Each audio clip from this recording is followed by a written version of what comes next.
Hello বন্ধুরা, সবাই কেমন আছো? আশা করি সবাই ভালো আছো। তো আজকে আমরা যাব শান্তিনিকেতনে। তো তারপরে টিকিট মূল্য কত এবং এভরিথিং যতগুলো ইনফরমেশন দেওয়া যায় ততগুলো আমি দেওয়ার চেষ্টা করবো এবং সম্পূর্ণ ব্লগটা দেখতে পারলে বুঝতে পারবেন। তবে বেশি কথা না বলে তো শুরু করি। শান্তিনিকেতন, যে নামটা শুনলে আমাদের কবিগুরু রবীন্দ্রনাথ ঠাকুরের কথা মনে পড়ে। তো আমরা চলে আসলাম শান্তিনিকেতনে। আর দেখতে পাচ্ছ আমাদের সকল বন্ধুরা এখানে এসেছে।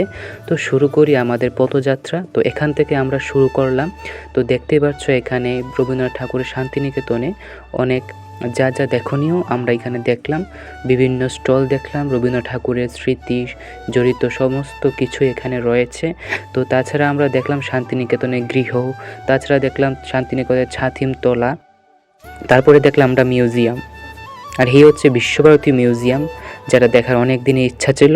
মিউজিয়ামে প্রবেশপত্র ছিল 70 টাকা, স্টুডেন্টদের জন্য ছিল 10 টাকা করে। যদি তোমার কাছে আইডেন্টি কার্ড থাকে তাহলে তুমি 10 টাকা দিয়ে ঢুকতে পারো, না হলে আমাদের মতো অবস্থা হবে। তো কী করবো বন্ধুরা, 10 টাকার টিকিট 70 টাকা দিয়ে প্রবেশ করলাম। কাল 4:30 অবধি খোলা থাকবে। আর এটা হচ্ছে আমাদের মিউজিয়াম। তো আমরা দেখতে পাচ্ছ মিউজিয়ামের বাইরের পরিবেশটা এত সুন্দর, যেটা আমার অনেকক্ষণ থাকার ইচ্ছা ছিল এখানে থাকার, কিন্তু কী করব, আমাদের দেখতে হবে সময়ের মধ্যে। তো আমরা চলে আসলাম এখানে, আর বন্ধুরাও ছিল এখানে।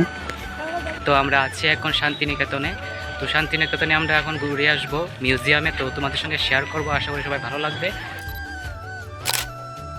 2 hours later. মিউজিয়াম দেখাটা ঘোরা হয়ে গেল, এখন আমরা যাবো অন্যদিকে। দেখা যাক কি কি আছে এখানে মিউজিয়ামে, আর তোমাদের সঙ্গে শেয়ার করবো। তো ওই যে দেখছো সোজা গেট, তার ডান দিকে হচ্ছে মিউজিয়াম, আর বাম দিকের পাশে রাস্তাটা হচ্ছে এইখানে যাওয়ার রাস্তা। সব মিলিয়ে রবীন্দ্রনাথ ঠাকুরের লেখায় বলা যায়, প্রকৃতির অবারিত বাতাস, পাখির কলকাকলি, ঝরা পাতার মর্মর, সবুজ ঘাসের গলিচা, বাগানের রঙিন ফুল, ফুলের উপর নেচে চলে প্রজাপতি, অর্থাৎ সব মিলিয়ে এক মনোরম প্রাকৃতিক পরিবেশ। শান্তিনিকেতনে একটি কবিতা আমার খুব মনে পড়ে, নবীন ওরে আমার কাছা, ওরে সবুজ ওরে অবুজ, আত্মরাদের ঘামের তুই বাচ্চা।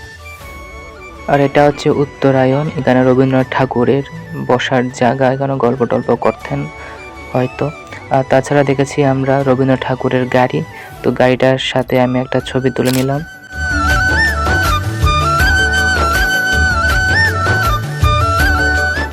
আর এখানে হচ্ছে রবীন্দ্রনাথ ঠাকুরের আর কয়েকটি বাড়ি, এখানে ছাপাখানা ছিল, আর এখানে পুনর্জ বাড়ি, তারপরে অনেকগুলো বাড়ি আছে এখানে। তো এখানে বাগান, বাগানের চারপাশে দেখো খুব সুন্দর। রুদ্রের মধ্যে আমরা ঘুরছি এখানে, প্রচণ্ড রুদ্রের মধ্যে। চারপাশটা দেখো, পরিবেশটা প্রায় অসাধারণ। আমার চারপাশে প্রচুর মানুষ, পর্যটকরা এখানে এসেছে, ভিজিট করছে, অনেক সুন্দর লাগছে। আর পিছন থেকে আমার বন্ধুরা সব ফটো তুলতে ব্যস্ত। সবার ঘোরাঘুরি কেমন লাগলো একটু কইয়া দাও। অসম জায়গা। Hi, subscribe to his channel. Thank you. If you like the video, like please do comment and whatever কাজ ভুলে গেছে। After watching his video, unsubscribe.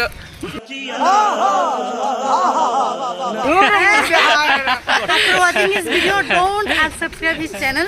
He's a very good YouTuber. One day he will become a very good, like big YouTuber. Then he will be great for unsubscribing his channel. Oh my God! Wow! আমাদের এখানে museum দেখা শেষ হয়ে গেছে। এখন আমরা যাচ্ছি গাড়িতে উঠে। কোথায় যাব জানি, কোথায় যাব ব্লগটা দেখলে বুঝতে পারবে। বলবি না তো, ব্লগটা দেখলে বুঝতে পারবে আপনারা কোথায় যাব। তো ব্লগটা কন্টিনিউ দেখতে থাকো। তো আশা করি সবাই ভালো লাগবে। তো চলো।